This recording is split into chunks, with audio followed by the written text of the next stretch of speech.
Good day, children. I hope you're all fine. I hope you're all happy. I'm Anupreet Kaur from the Chandigarh Education Department. Children, when you see a group photograph of yours with your friends, whose face is it that you seek out first of all? Your own, because it's your favorite face. When you look at your reflection in a window, how do you feel? Do you want to keep looking at it? Perhaps you do. When you look into the mirror, do you talk to yourself?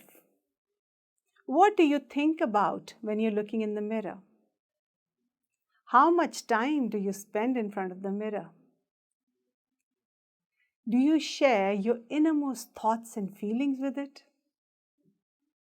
Do you love the face that you look at in the mirror? I'm sure you do, because that is God's favorite creation. It is the most beautiful face that you're looking at. Children, do you ever wonder what animals think about when they look into the mirror? Do they think like we do? Do they love watching themselves in the mirror? Do you ever see cats or dogs or monkeys looking in the mirror? Or even birds? Today we shall enjoy the story The Snake and the Mirror by Vaikom Muhammad Bashir. He wrote it in Malayalam. It was translated into English by V. Abdullah. This is from your NCERT textbook for Class 9, Beehive. Vaikom Muhammad Bashir was born in 1908 and he died in 1994. He was a great freedom fighter. He wrote in Malayalam. He was a writer, humanist, freedom fighter. He wrote novels and short stories. He is noted for his path-breaking, down-to-earth style of writing. This made him very popular amongst the common man as well as the literary critics. He won the Padma Shri in 1982. He also received the Sahitya Academy Fellowship, the Kerala Sahitya Academy Fellowship, and the Kerala State Film Award for Best Story. The Snake and the Mirror is a complex story of self-discovery that is humorously told. This story is a narrative within the narrative. So this story is being told by the writer, and in this story there is another story which is being told by a homeopath doctor. Has a snake ever coiled itself round any part of your body? A full-blooded cobra? All of us fell silent. The question came from the homeopath. The topic came up when we were discussing snakes. We listened attentively as the doctor continued with his tale. So these friends are sitting together and they're talking about snakes. And during the conversation, the homeopath says, has a snake ever coiled itself around any part of your body? Means, has a snake ever wrapped itself around you? A full-blooded cobra means a purebred cobra, a cobra of unmixed ancestry. And do you know that cobra is one of the deadliest of snakes? It is very poisonous. Everyone is afraid of cobra. All these friends, they fall silent because everyone is afraid of the cobra, and nobody seems to have had an experience where they have been coiled around by a snake. And they are keen to know what the homeopath has experienced or what he is going to say about it. Farmers and forest dwellers are often confronted with snakes. Sometimes the snakes coil themselves around the arms or legs of these people. It was a hot summer night about 10 o'clock. The doctor continues his story. It was a hot summer night about 10 o'clock. I had my meal at the restaurant and returned to my room. So children, the weather was summer. And what was the time? It was 10 o'clock at night.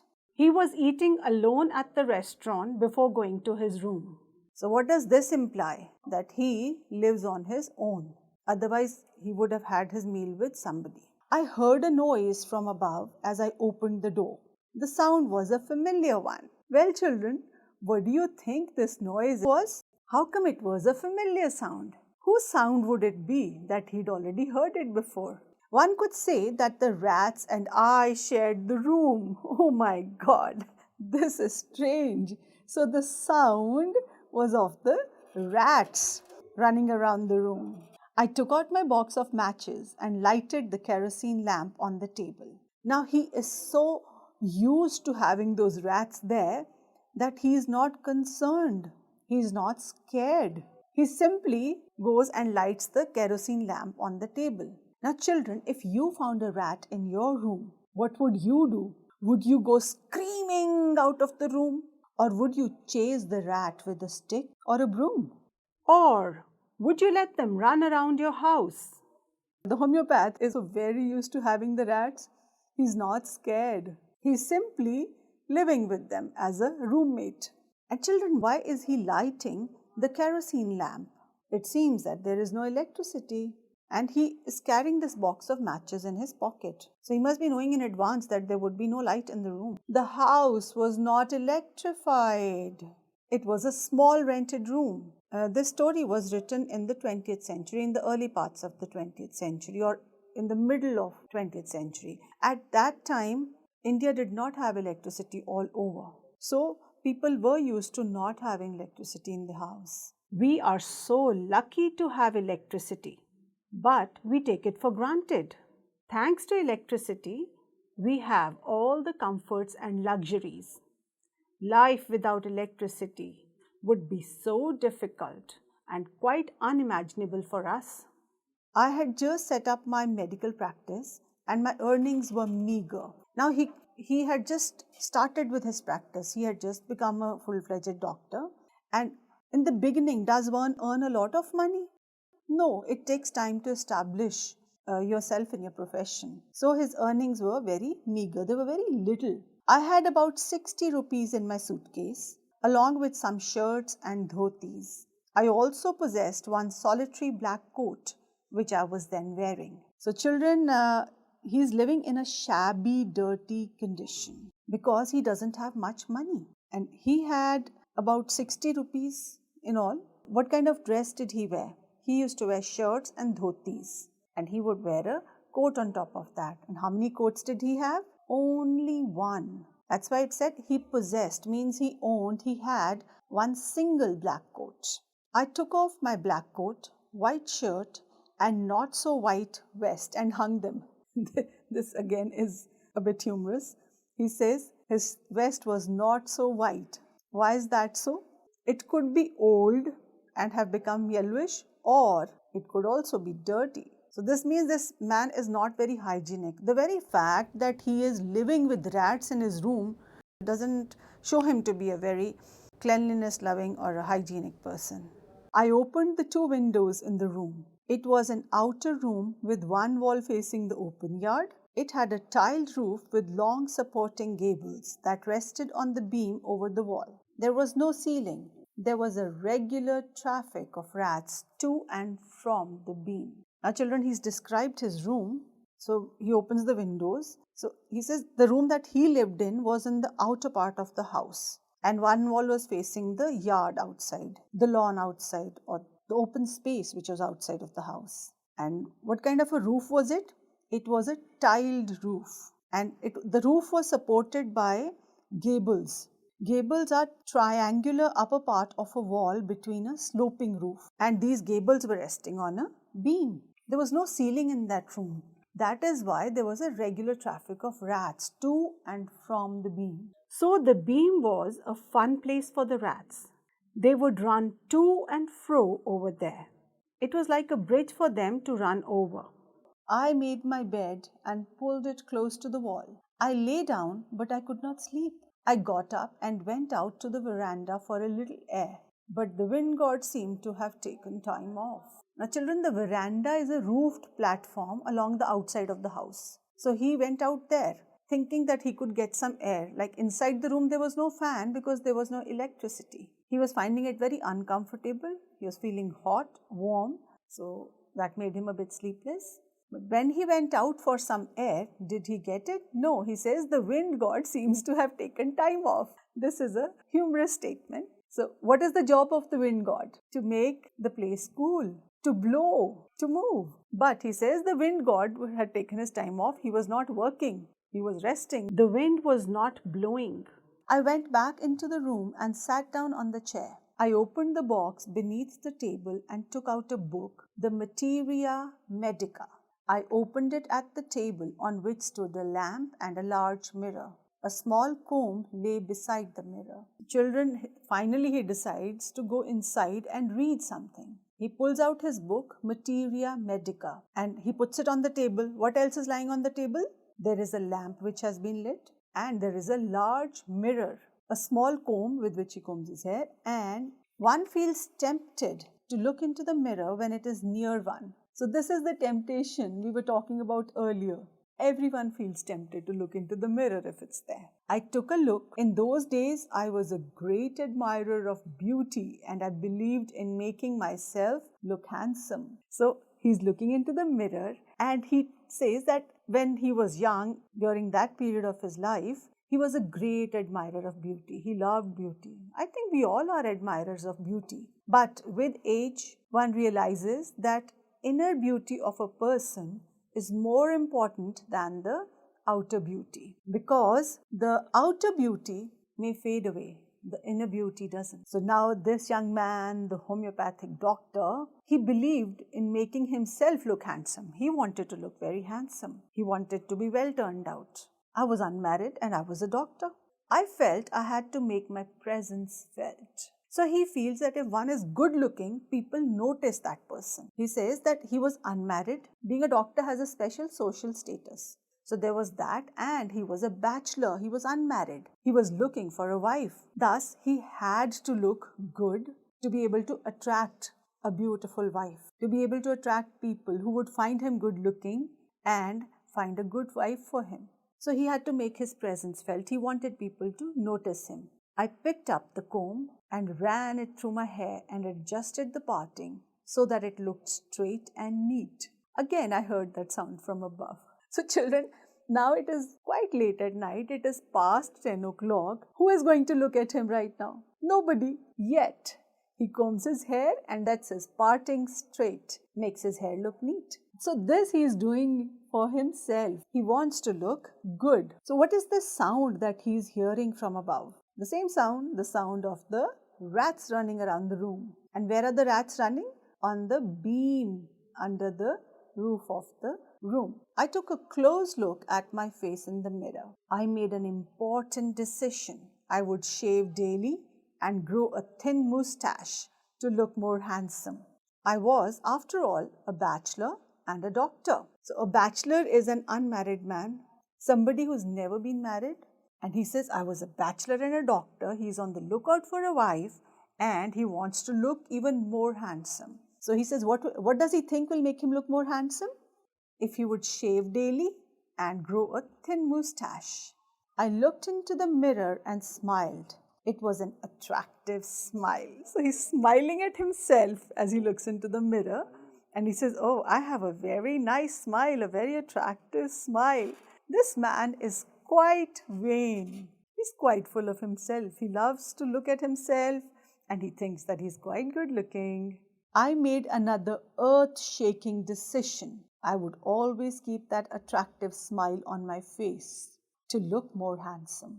I was, after all, a bachelor and a doctor too on top of it. So what is this earth-shaking decision that he makes? An earth-shaking decision is something which is very important. And the decision that he makes is that he would shave every day, that he would grow a thin moustache to look even more handsome, and he would always keep smiling because he had an attractive smile. Again came that noise from above. What is this noise? The noise of the rats running around on the roof. This noise is not bothering him. He's so used to it.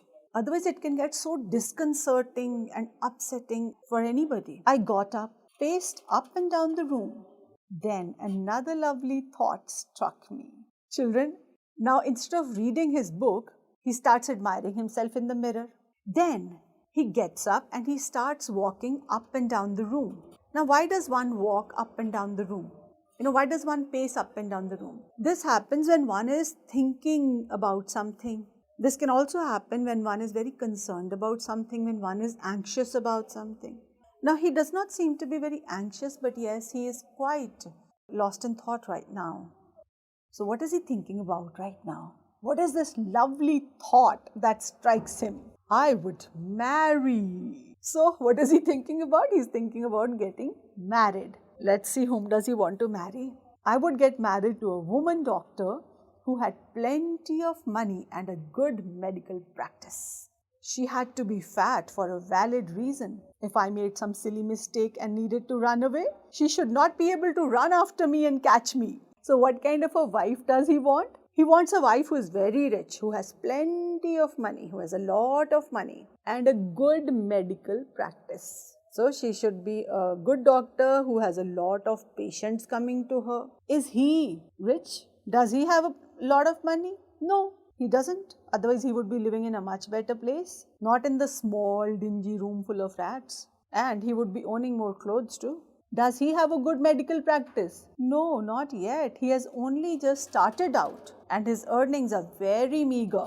So the wife he wants is actually quite in contrast to what he himself is. She had to be fat. Now, why does he want his wife to be fat? What is his valid reason? What is his justification for a fat wife? What is the logical reason that he gives behind this? He says, if I made some silly mistake and needed to run away, she should not be able to run after me and catch me. He says that if he makes a mistake and if she gets angry with him, he can run faster than her and she would not be able to catch him.